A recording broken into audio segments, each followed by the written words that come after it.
എന്തായാലും സമാനതകളില്ലാത്ത ഇന്നത്തെ സംഭവ വികാസങ്ങൾക്ക് പിന്നാലെ പിണറായി വിജയന് വലിയ പിന്തുണയാണ് പ്രതിപക്ഷ പാർട്ടി നേതാക്കളിൽ നിന്നും നമ്മൾ കേട്ടത്. അതിൽ ഏറ്റവും പ്രധാനപ്പെട്ടത് CPI ജനറൽ സെക്രട്ടറി D രാജ പറഞ്ഞത് ഇത് രാഷ്ട്രീയ പ്രതികാരമാണ് എന്നുള്ളതാണ്. അരവിന്ദ് കെജ്രിവാൾ പിണറായി വിജയന് പിന്തുണ നൽകി രംഗത്ത് വന്നു. ഒപ്പം നിരവധി നേതാക്കൾ, സ്റ്റാലിൻ അടക്കമുള്ള നേതാക്കൾ പിണറായി വിജയനെ പിന്തുണച്ച് രംഗത്ത് വരികയും ചെയ്തു. ഏറ്റവും ഒടുവിൽ ഗവർണർ രാജേന്ദ്ര വിശ്വനാഥ് അർലേക്കർ ഈ വിഷയത്തിൽ ഇടപെട്ടിരിക്കുന്നു എന്ന വാർത്ത കൂടി ഇപ്പോൾ പുറത്തു വരുന്നുണ്ട്.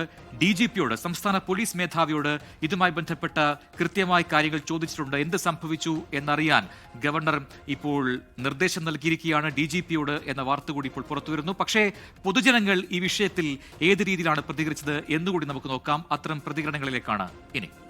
കണ്ടിട്ട് മുഖ്യമന്ത്രി ഇപ്പോൾ പ്രതിപക്ഷ നേതാവായിരിക്കുന്ന 81 വയസ്സ് പ്രായമുള്ള ഒരാളെ ഇത്തരത്തിലാണോ ചോദ്യം ചെയ്യാൻ വിളിക്കേണ്ടത് എന്നുള്ളതാണ് ആദ്യം നമ്മൾ ചിന്തിക്കേണ്ടത്.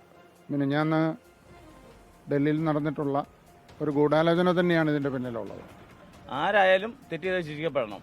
ഇതിപ്പം പാർട്ടിക്കാരോ BJPക്കാരെ കുറ്റം പറഞ്ഞോ കോൺഗ്രസ്സുകാരെ കുറ്റം പറഞ്ഞ ഒരു കാര്യവുമില്ല. കോടതി വിധിച്ചതാ, കോടതി വിധിയാ. പിന്നെ അവർ ഇത്തരം പ്രശ്നം ഉണ്ടാക്കുന്നു എന്തിനാ? ഗവൺമെന്റ് നിയമം അത് നടപ്പിലാക്കുന്നു, അത് നിർത്തേണ്ട ആവശ്യമില്ലല്ലോ.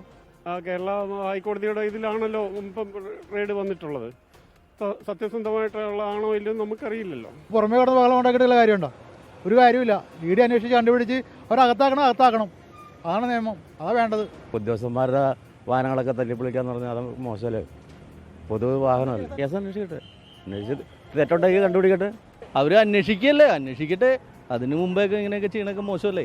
ഇതെന്താണ് ഈ കാണുന്നത്? ശരിക്കും പറഞ്ഞാൽ ഇവരാണെങ്കിൽ 10 വർഷം കേരളം ഭരിച്ചത്.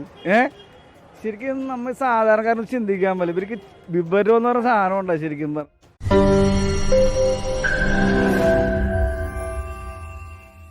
ലോകത്തെവിടെയായാലും ഏത് സമയത്തും 24 വാർത്തകളും ഓഗ്മെന്റഡ് റിയാലിറ്റി പാക്കേജുകളും എക്സ്പ്ലെയിനറുകളും വിശദമായി കാണാൻ ഞങ്ങളുടെ YouTube ചാനൽ നിങ്ങൾക്ക് സബ്സ്ക്രൈബ് ചെയ്യാം.